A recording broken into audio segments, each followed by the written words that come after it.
I contacted Mr. Midamo because I believe there's a narrative that is being taken out there, and I also want to bring a lot of positivity into this industry as well, because I believe that some of the stories that are being brought out there, some of them are true, some of them are false, some of them have a root, some of them could have been avoided if we use the right path. And that is why I believe that so many people are going to his platform to cry out. And we also need to use the platform to help other people to realize that there's an opportunity out there and they can take it, and also bring positivity into it. So yeah, so one of the reasons I wanted to work with Vo is to be able to guide the candidates who are willing to take a risk, because it's a risk, especially if we put into consideration all the negativity that has been brought forward. When someone decides to travel and work in the Middle East, they are taking a risk because probably they're in a desperate situation. So I believe that we are able to guide the candidates on the right way to go about it. If you decide for sure you're in a position where you see that traveling to work in the Middle East, this is the opportunity that you have to better yourself, then we will be able to guide you on the right procedures to follow. There are many good agencies out there who are registered by the Ministry of Labor, and they follow the law as it should be. I've been one of them, and many of them are my mentors as well. So I believe we need to bring light to show that if you travel with this agency, or if you follow the right procedures, you're able to get to a place where you'll be in safe hands and you're able to achieve your dreams. So what I plan to achieve with the Vo community is I want to be able to bring awareness that whatever challenge that you take, and if you decide to take the challenge or take the risk to go and work in the Middle East, there are people who are behind you, there are people who are rooting for you, there are people who are encouraging you, and there are people that are going to take care of you from the beginning of your journey to the end of your journey. And there are people who are going to guide you and make sure that you get to make the right life decisions. And especially because Vo has already created a platform where people can cry onto when they have a problem. So we also want to make sure that this platform is used to also encourage other people who are taking this risk, that good agencies will be there for them, and Vo will also be there for them. And also I want to encourage Vo to bring out positive stories of people who are doing great in the Middle East, people who are doing well in Saudi Arabia, to be able to encourage others, because there are people who really need those jobs.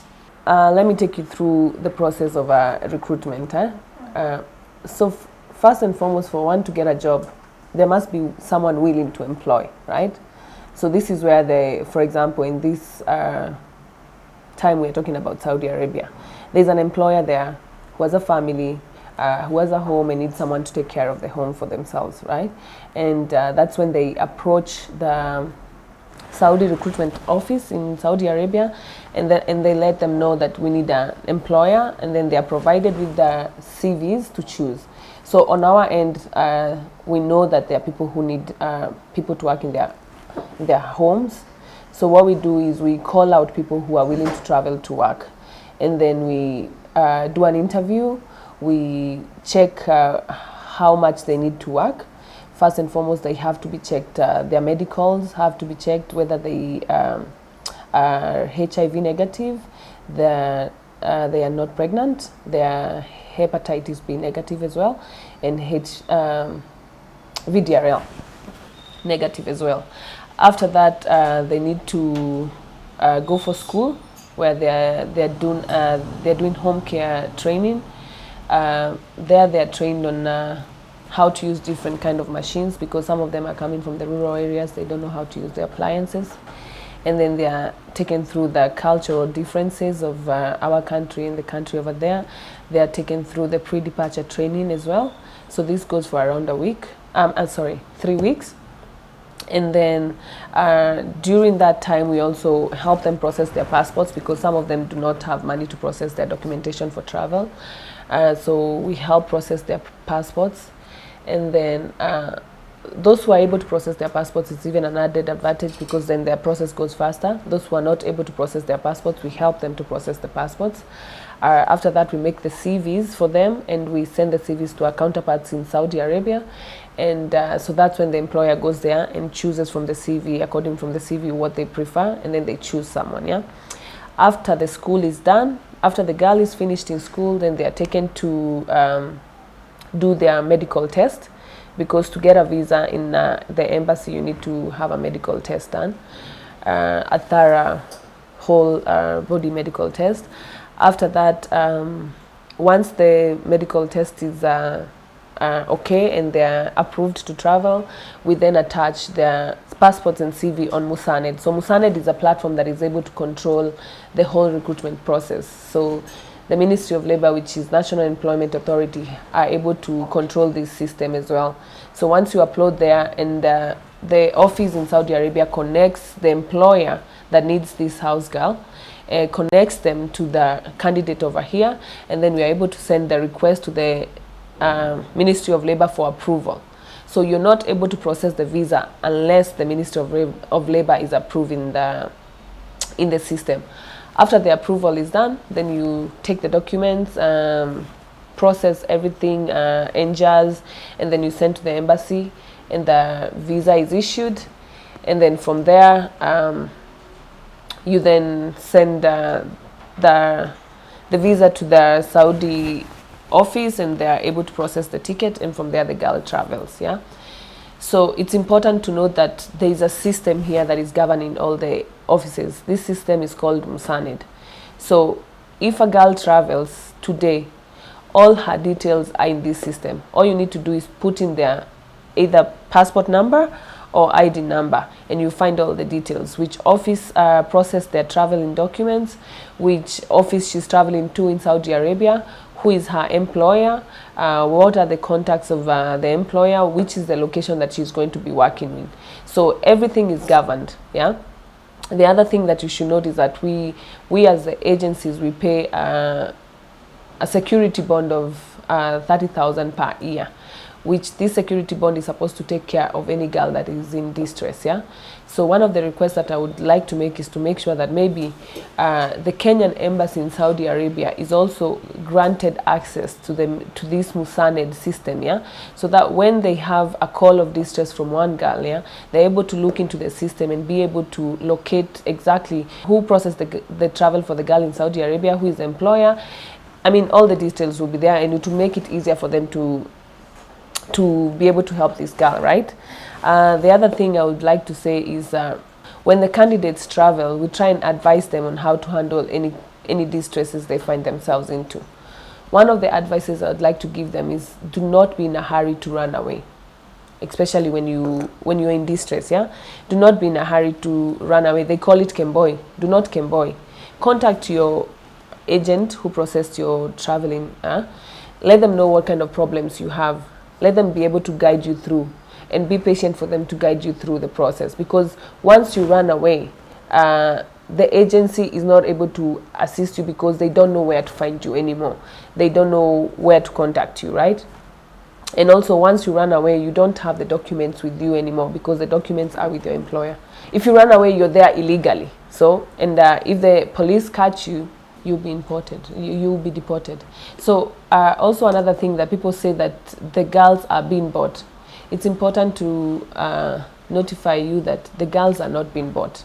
Okay, there's a processing fee. For example, for a girl's visa to be issued, you have already spent around 60,000 shillings on that girl. That is passport, medical fees, training school, visa fees, and then on top of it there's a ticket, which is not cheap as well, and then there's the work permit for the girl. For the girl to work in Saudi Arabia, she needs a work permit, right? This work permit costs money. Yeah, and this is the offices. The offices are the one who process that. We process all the documentation for the girl to travel from here to Saudi, and in Saudi they process all the documentation for the girl to be able to live and work in Saudi. So there is money being spent here. They are not being bought, okay? And the reason why the employers stay with the documents for the girl is because it costs a lot of money. For example, in Kenya, a work permit costs around 450,000 Kenya shillings, right? Minimum.